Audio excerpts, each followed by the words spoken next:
یک روز من کاملا 20 تا بلاک میذارم و هر صبح تا به این کامنت برخوردم. نوشته بود میشه یاد بدی چجوری اکانت بسازیم تو ماینکرافت.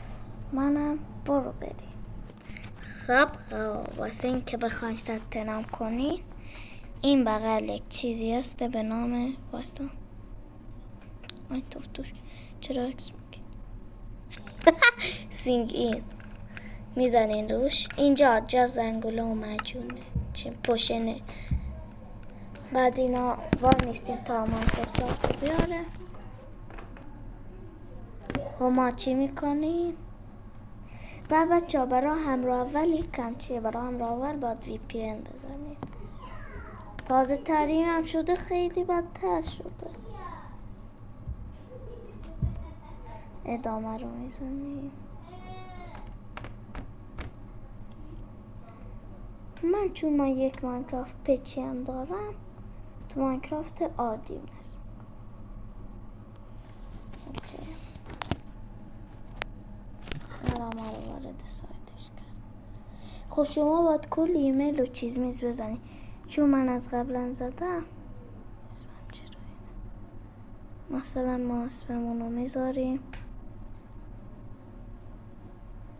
ماسک.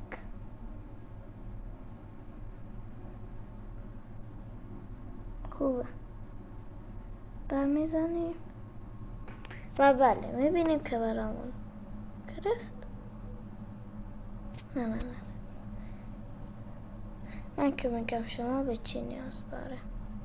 فیلتر من میزنم میام. خب ما زدیم. نه فکر نکنم به رامن بگیره چون منم رامنم.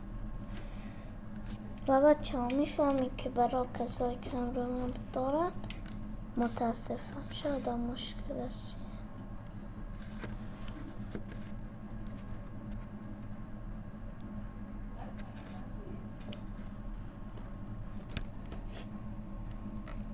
خب اما اولی بهتر بود. اوکی ما مثلا ماسک زدیم.